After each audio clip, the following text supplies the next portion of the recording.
सुप्रभात बच्चों। आज हम पढ़ेंगे बिहारी जी के दोहे। बिहारी जी का जन्म ग्वालियर में 1595 में हुआ था। जब वो 7 या 8 वर्ष के थे तब उनके पिता श्री आचार्य केशवदास ओरछा चले गए थे और उन्हीं से उन्होंने वहाँ पे काव्य की शिक्षा प्राप्त की।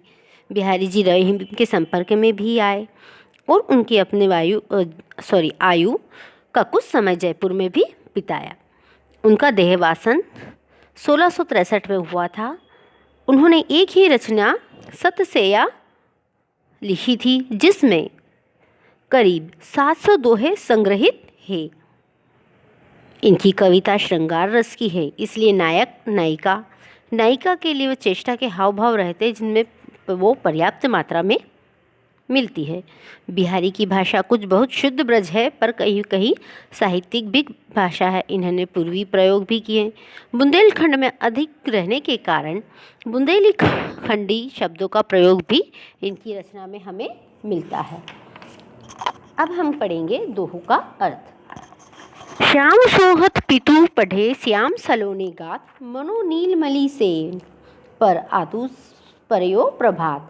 बिहारी जी ने उपयुक्त पंक्तियों में कहा है कि भगवान श्री कृष्ण के रूप सौंदर्य का वर्णन करते हुए कि श्री कृष्ण के सांवले शरीर पर पीले रंग के वस्त्र इस प्रकार लग रहे हैं मानो नीलमणि पर्वत पर सुबह सुबह सूर्य की किरणें दिखाई दे रही है। अर्थात सुबह जब सूर्य उदय होता है तो किस प्रकार किरणें दिखाई दे रही है। अगला, कहलाने एकत बसत अहि मयूर मृगबाग, जगतु तपोवन सोखियो दिरही दाग निधाद। अर्थात ग्रीष्म ऋतु में यानी गर्मी की ऋतु में बहुत ज़्यादा भयंकर गर्मी पड़ने के कारण एक दूसरे की जान के जो दुश्मन होते हैं जंगली जानवर जैसे बाघ, सांप, मोर, हिरण आदि, वो भी अपनी शत्रुता को भुलाकर तपस्वियों की तरह शांति के साथ रह रहे हैं। बरतस लालच लाल की मुरली धरी लुकाए, सोह करे बोहुन हंसे देन कटे नहीं जाए। अर्थात एक गोपी दूसरी गोपी से कह रही है कि हे सखी, हमने श्री कृष्ण की मुरली को छुपा लिया है और मुरली ढूंढने के लालच में ही श्री कृष्ण हमसे बात करेंगे और अपनी मुरली के बारे में पूछेंगे, लेकिन वो उसे बताती नहीं है। इस तो भगवान श्री कृष्ण को यकीन हो जाता है कि गोपियाँ मुरली के बारे में कुछ नहीं जानती। लेकिन जैसे ही वो मंद मंद मुस्कुराती हैं तो श्री कृष्ण भगवान को फिर उन पर शक हो जाता है।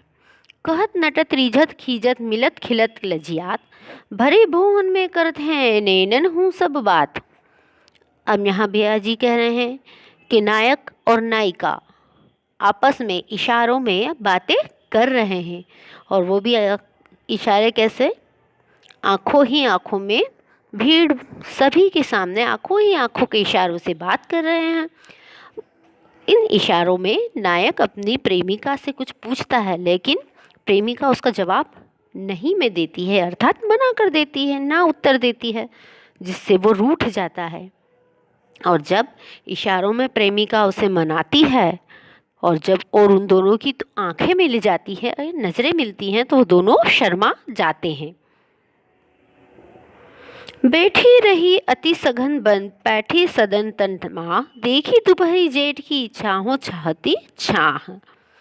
प्रस्तुत पंक्तियों में कवि बिहारी जी ने कहा है कि जून के महीने में जो गर्मी पड़ रही है वो इतनी भयंकर है कि छाया भी इस गर्मी से बचने के लिए छांव को खोज रही है, इसलिए वह घने जंगलों में चली गई है या फिर किसी के घर में घुस गई है। अर्थात इतनी भयंकर गर्मी है कि छांव भी घबराने लगी है, उसे भी छांव की यानी ठंडक की तलाश है। कागज पर लिखत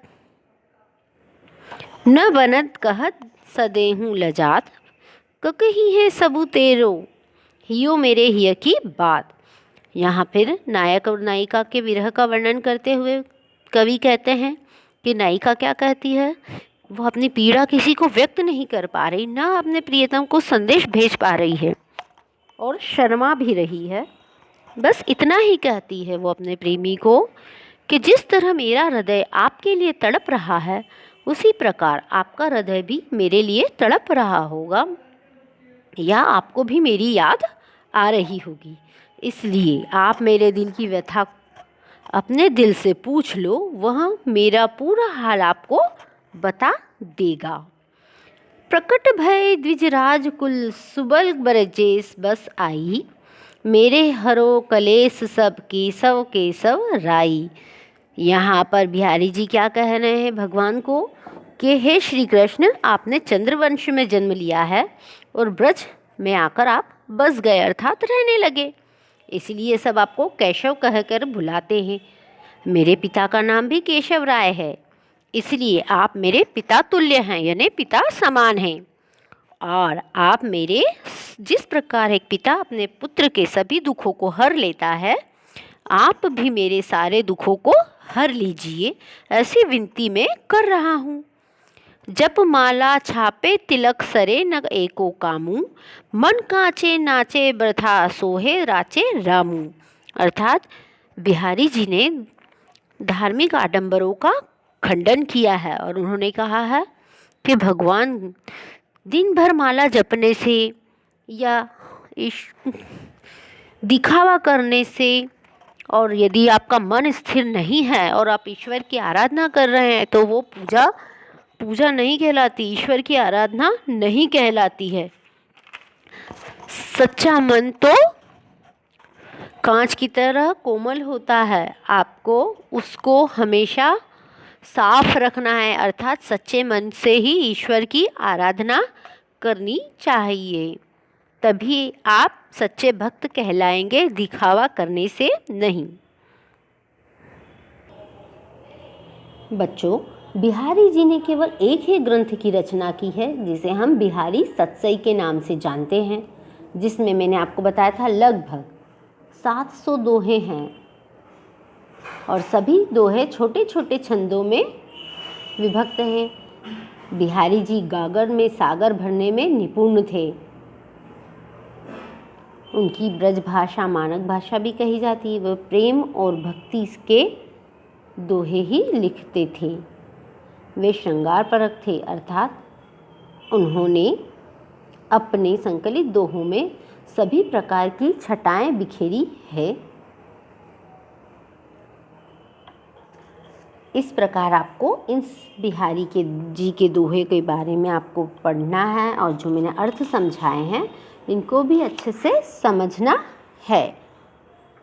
अगले वीडियो में हम फिर मिलेंगे। Good bye.